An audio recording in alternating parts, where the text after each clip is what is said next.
Police వ్యవస్థ నిర్లక్ష్యం 6 ప్రాణాలు తీసిందా? పోక్సో కేసులో ఉన్న వ్యక్తికి యాంటిసిపేటరీ బెయిల్ ఎలా వచ్చింది? బెయిల్ మీద రిలీజ్ అయిన వ్యక్తి 6 బలి తీసుకున్నాడు.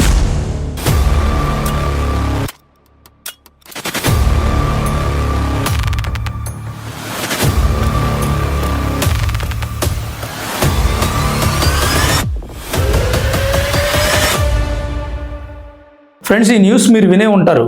రంగారెడ్డి జిల్లా షాబాద్లో జరిగింది ఈ ఘటన. ఒక వ్యక్తి పోక్సో కేసులో నిందితుడిగా ఉండి అరెస్ట్ చేయకుండా ముందుగానే యాంటిసిపేటరీ బెయిల్ తెచ్చుకున్నాడు 2 నెలల క్రితం. అలా బెయిల్ తెచ్చుకొని ముందుగానే ఈ బాలికకు వార్నింగ్ ఇచ్చాడు. రంగారెడ్డి డిస్టిక్ దైవాలగూడ గ్రామంలో ఉండేటువంటి ఒక 16-17 సంవత్సరాలు ఉన్నటువంటి ఒక పాప. ఆ పాపని రాజ్ కుమార్ అనే వ్యక్తి అరెస్ట్ చేస్తున్నాడు. అమ్మాయి మైనరు, తల్లిదండ్రి వద్దంటున్నారు. ఏంటంటే రాజ్ కుమార్కి ఆల్రెడీ మ్యారేజ్ అయింది. అతనికి 2 పిల్లలు, 2 మగ పిల్లలు. అతని భార్య అతనికంటే వయసులో కాస్త పెద్దది. ఇతనిది కూడా లవ్ మ్యారేజ్. లవ్ చేసి పెళ్లి చేసుకున్నాడు. ఇరు వర్గాల పేరెంట్స్ వద్దని వారించారు. అయినా వినకుండా వీళ్ళిద్దరు మేజర్లు కావడంతో పెళ్లి చేసుకున్నాడు. పెళ్లి అయిన తర్వాత 2 పిల్లలు పుట్టిన తర్వాత తను ఈ మైనర్ బాలికను వేధించడం మొదలుపెట్టాడు. తల్లి వద్దని చెప్పడం, అమ్మమ్మ వద్దని చెప్పడం. గతంలో తండ్రి కూడా చనిపోయాడు. నీ భర్తను నేనే చంపాను ఇట్లా వద్దంటే అని చెప్పి ఈ పిల్ల తల్లి ఎవరైతే ఉన్నారో ఆమెకి వార్నింగ్ కూడా ఇచ్చాడంట ఈ రాజ్ కుమార్. ఎంత క్రూయల్ మైండ్ ఒకసారి ఆలోచించండి. అలాంటి వాడికి బెయిల్ ఇచ్చి బయట తిప్పుతున్నామంటే ఇంతకంటే సిగ్గుశరం మనకి లేదనే చెప్పుకోవాలి. వాస్తవం ఏంటంటే నాకు అర్థం కాదు. ఇలాంటి ఒక దుర్మార్గుణ్ణి బయట సమాజంలో తిరగనిస్తారా? అయితే ఆ రోజు నైటు, ఈ మర్డర్స్ జరిగిన రోజు నైటు ఒక స్విఫ్ట్ డిజైర్ రెడ్ కార్ వేసుకొని వచ్చాడు. వచ్చి ఈ బాలిక ఇంటికి వెళ్ళి ఆ బాలికను బలవంతంగా బయటికి తీసుకొస్తున్న టైంలో వాళ్ళ అమ్మ వద్దని అడ్డుపడుతున్నారు. 11 అయింది కదా, ఈ టైంలో ఎక్కడ తీసుకెళ్తున్నాం మా పిల్లని ఎందుకని అడుగుతుంటే అతని దగ్గర ఒక చాకు ఉంది. చాకుతో పాటు ఒక వేట కొడవలు కూడా ఉందంట. వాళ్ళ అమ్మగారిని ఆ వేట కొడవలతో లోపలికి వెళ్ళి వాళ్ళ మా అమ్మ ఉంటారు కదా, అమ్మమ్మ ఎవరైతే వద్దని చెప్తున్నారో ఆమెని ఆ చాకు ఈ బాలికని భుజాన్ని ఎత్తుకొని కారులో వేసుకొని సమీపంలో ఉన్నటువంటి చెరువు దగ్గరికి తీసుకెళ్ళాడు. ఆ పాప మీద అత్యాచారం చేశాడు. ఆ తర్వాత ఆమెని హతమార్చాడు. అయిపోయింది. ఇక అంతటితో ఈ రాక్షసుడి ఆకలి తీరలేదు. అత్యాచారం చేసిన, 3 హత్య చేసినా ఇంకా వీడి ఆకలి తీరలా. వీడేం చేశాడంటే నేరుగా వాళ్ళ ఇంటికి వెళ్ళాడు. ఇంట్లో ఉన్నటువంటి భార్యని, 2 పిల్లల్ని హతమార్చాడు. ఎంతటి దుర్మార్గం అండి ఇది. చెబుతుంటేనే మనకి ఏదోలా అనిపిస్తుంది. వాడు మనిషా, మానవ మృగమా? రాక్షసులు కూడా తన బిడ్డల మీద ప్రేమ కలిగే ఉంటారు. రాక్షసులు సైతం బిడ్డలను ప్రేమించేటువంటి చరిత్రలు మనం చదువుకున్నాం. ఎంతటి దుర్మార్గుడైనా తన బిడ్డ అలా అవ్వకూడదు అని అనుకుంటాడు. ఎంత రౌడీ అయినా బిడ్డను చదివించి మంచి స్థాయిలో ఉంచాలనుకుంటాడు. తల్లిదండ్రి మా ప్రాణాలు పోయినా పర్లేదు, పిల్లలు సంతోషంగా ఉండాలనుకుంటారు. అలాంటిది పిల్లల ప్రాణాలే తీసాడంటే వీడు అసలు ఏం చెప్పాలి ఇలాంటి వాళ్ళకి? అయితే ఆ ఊర్లో ఉన్నటువంటి బంధువులు వాళ్ళంతా ఏం చెప్తున్నారంటే, వీడు సైకో అండి, మొదటి నుంచి సైకోనే. వీడు వ్యవసాయ పనులు చేస్తూ ఉంటాడు.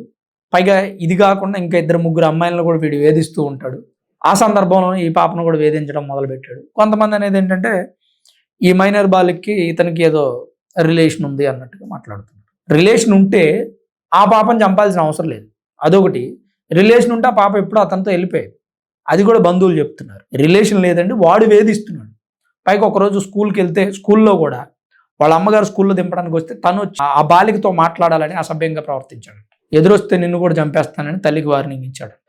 ఆ గొడవ అయ్యింది. ఆ గొడవని దృష్టిలో పెట్టుకుని వీళ్ళు వెళ్ళి పోలీసులకు చెప్పారు.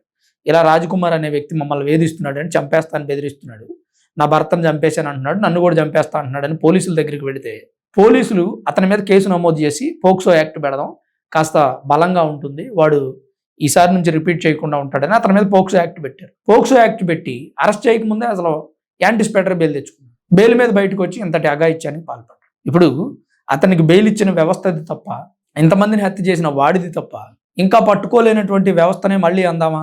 పైగా వీడిని పట్టుకుంటే 2 లక్షల రూపాయలు బహుమతి ఇస్తామని ప్రకటించింది పోలీసు వ్యవస్థ. ఇతనికి స్టేషన్ బెయిల్ ఇచ్చినటువంటి ఎస్ఐని ఇప్పటికే సస్పెండ్ చేశారు. అలానే ఇతని మీద మే 16న పోక్సో యాక్ట్ నమోదైతే జూన్లో యాంటిసిపేటరీ బెయిల్ తెచ్చుకున్నాడు. అంటే ఇది జూలై. ఇలాంటి ఒక దుర్మార్గుడిని వీడి మీద ఇంతకుముందు కూడా కేసులు ఉన్నాయంట. పైగా నేను ఎమ్మెల్యేకి డబ్బులు విసురుతా, పోలీసు వాళ్ళకి డబ్బులు విసురుతా, నన్నేం చేస్తారు మీరు అని చెప్పి వీళ్ళ ఫ్యామిలీ మెంబర్స్కి కూడా వార్నింగ్లు ఇచ్చాడు. ఈ వ్యవస్థ సరైనటువంటి నియమ నిబంధనలను పాటించకపోతే ఇలాంటి అఘాయిత్యాలే జరుగుతూ ఉంటాయి. మరి ఇది పరిస్థితి. రాజ్కుమార్ లాంటి ఒక దుర్మార్గుడు సభ్య సమాజంలో తిరుగుతూ తాను అనుకున్నది చెయ్యాలి, చేయకపోతే చంపేయాలి, అదే తన నినాదం. అందుకని పాపం ఈ పాప వాళ్ళ అమ్మమ్మని పాపని హత్య చేశాడు, పాప తండ్రిని కూడా హత్య చేశాడు అతనే అని అంటున్నారు. మరి వీళ్ళు పోక్సో యాక్ట్ పెట్టారు అని చెప్పి వాళ్ళని హతమార్చాడు వాళ్ళ మీద పగతో. మరి ఈ భార్య బిడ్డలను కూడా దారుణంగా, సరే భార్య అంటే నువ్వు ఎవరినో ఉంచుకున్నావు ఏంటో అది గొడవ చేస్తుంది ఆమె మీద పగతో. మరి అభంశుభం తెలియని బిడ్డలు ఏం చేశారు రా బాబు, ఎందుకురా మీరు బ్రతుకుతున్నారు? మీలాంటి వాళ్ళు అసలు ఈ భూమి మీద జన్మించడమే దండగా. జన్మించిన తర్వాత మరలా మీరు చేసేటువంటి దారుణాలు ఇవి. ఇది రాజ్కుమార్ ఉదంతం అండి. అసలు మీరేమనుకుంటున్నారు, మీ అభిప్రాయం ఏంటి? ఇలాంటి వాడిని ఏం చేద్దాం? చాలామంది ఇమీడియట్గా వాడిని ఎన్కౌంటర్ చేసేయండి రోడ్డు మీద అని అంటూ ఉన్నారు. నాకు కూడా ఎందుకో ఒక్కోసారి అదే నిజమేమో అనిపిస్తుంది. కాకపోతే మనం చట్టాలని, రూల్స్ని అతిక్రమించలేము కాబట్టి చట్టానికి అప్పచెప్పి చట్ట ప్రకారం శిక్షిస్తే బాగుంటుంది అనుకుంటున్నాను. మరి మీరు కూడా తప్పకుండా మీ అభిప్రాయాన్ని కామెంట్ రూపంలో రాయండి. Thanks for watching this video. This is Ram signing off sunrise studios.